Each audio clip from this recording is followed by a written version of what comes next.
mirrors have always been more than just pieces of glass. They hold a certain power, a power to reflect, to conceal, and to reveal. Across cultures, mirrors are often treated with caution, as though they serve as a bridge between our world and something far more sinister. Today, we explore 4 legends that have echoed through time, haunting the reflective surfaces in our homes and around the world. Bloody Mary, Hanako-san, the Lady in the Mirror, and La Bruja de Espejo. 4 names that embody humanity's deep-rooted fear of what stares back at us from the other side. We start with Bloody Mary, perhaps the most infamous of them all. Her name, whispered into the dim light, has sent shivers down the spines of countless children at sleepovers. Stand in front of the mirror, say her name 3 times, and she just might show herself to you.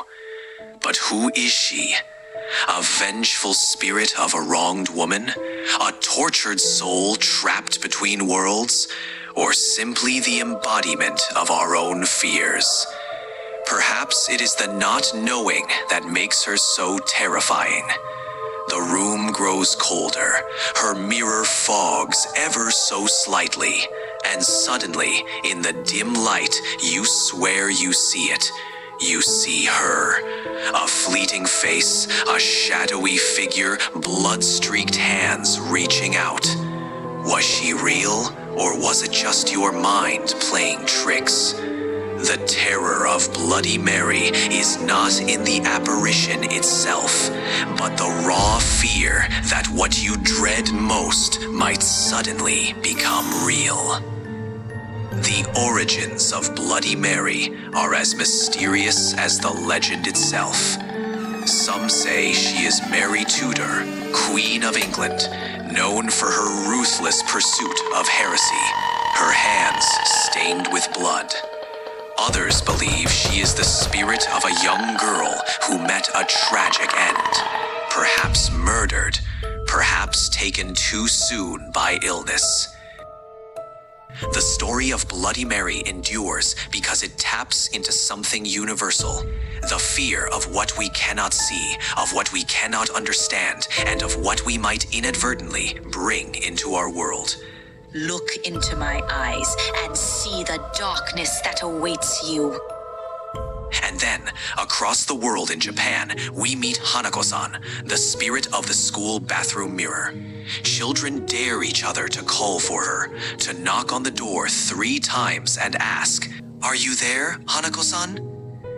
暗いところが好きなの？一緒に隠れようか? Do you like dark places? Shall we hide together? Legends have it that she's the spirit of a young girl who died in the very place where her ghost is summoned. Perhaps she is a victim of violence, a tragic casualty of war, or simply a child who never got the chance to grow up. Whatever her origins, she remains, waiting to answer. Unlike Bloody Mary, who strikes fear through violent imagery, Hanako-san's terror lies in the mundane setting of her haunt, a school bathroom. Ordinary, familiar, transformed into something deeply unsettling. It's that subtle shift, the uncanny feeling that your place of safety has turned against you, that makes her tale so disturbing. The schools of Japan are filled with their own ghost stories, each with unique terrors. But Hanako-san's is perhaps the most well-known.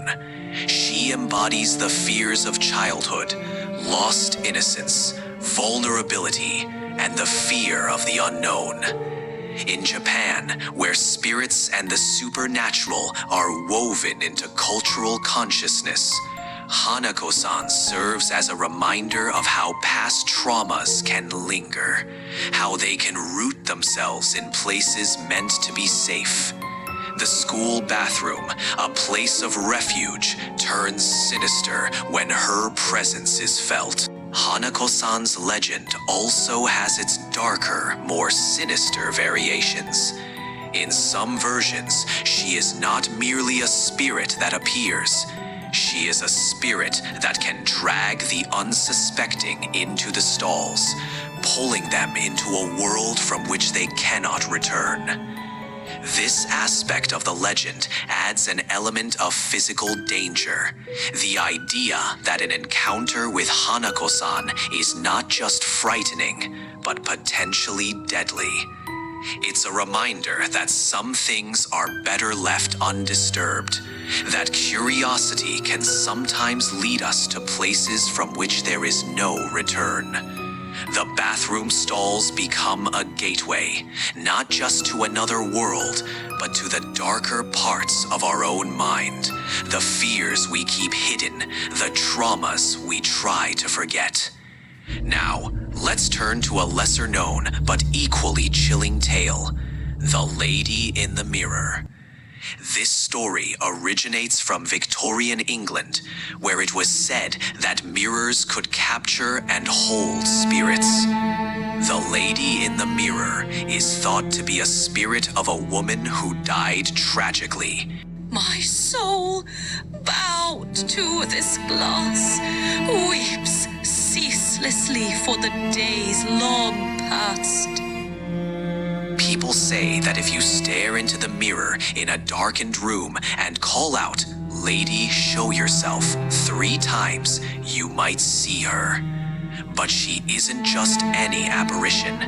Those who claim to have seen her speak of her sorrowful eyes, her pale face, and her silent, mournful gaze. She doesn't scream, she doesn't reach out, but she isn't just any apparition. Those who claim to have seen her speak of her sorrowful eyes, her pale face, and her silent, mournful gaze. She doesn't scream, she doesn't reach out.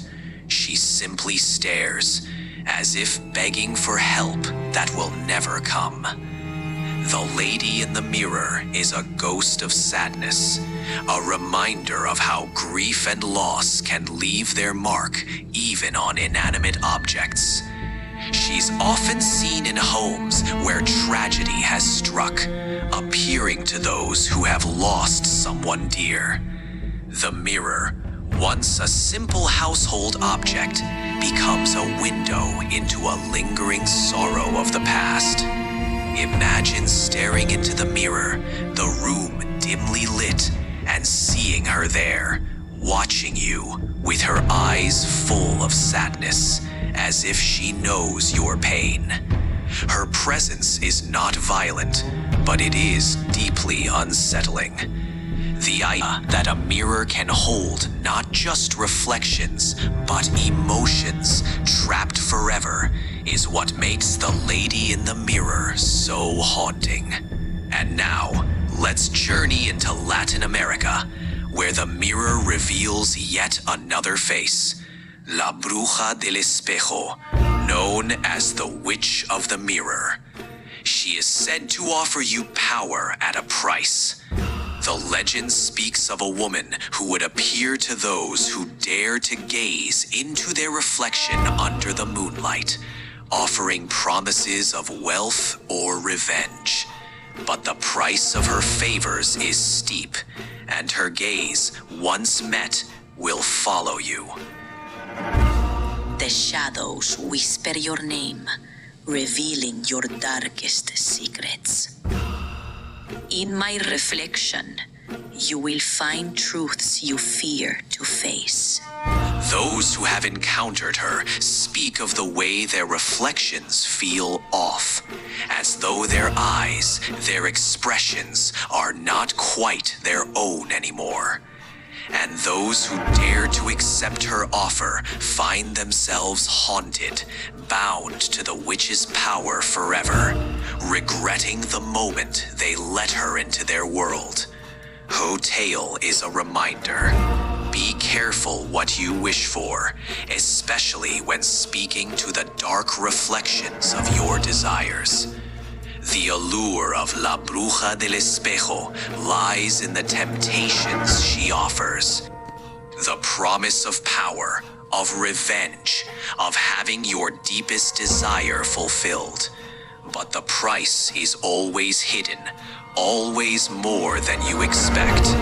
It's a classic tale of caution, a reminder that the things we desire the most can often lead us down the darkest path. The witch, with her piercing gaze and eerie smile, represents the danger of unchecked ambition, of letting our desires consume us.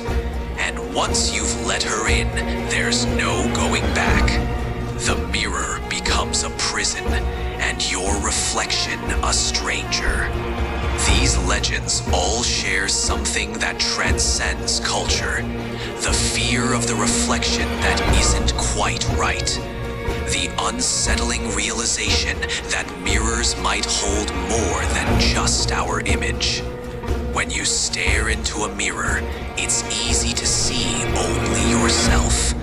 But if you stay a little longer, gaze a little deeper, you may begin to sense it. That the person staring back has secrets they're keeping from you. That maybe, just maybe, there is something behind those eyes that you don't quite recognize. In folklore around the world, mirrors have been seen as protectors and threats. In some cultures, mirrors are placed near doorways to ward off evil spirits. The idea being that spirits, upon seeing their own reflections, would be frightened away. In others, mirrors are covered or removed entirely for fear that they might capture the soul or reveal something that should remain hidden. The dual nature of mirrors as both tools of protection and potential danger makes them powerful symbols of our relationship with the unknown. We want to see, to understand, but we fear what we might find. It is this tension that makes mirrors so deeply unsettling. Tonight, when you find yourself in front of the mirror, be mindful of what's staring back. Be cautious of the shadows that seem to move on their own, of the whispers that seem to come from nowhere. Do not look too long. Do not call out their names, because once you've invited them in, they might never leave. And remember, not all reflections are truly yours. If you find yourself questioning what's real, perhaps you're dared to join us next time when we delve even deeper into horrors that hide just beneath the surface. Until then, stay cautious and keep the lights on.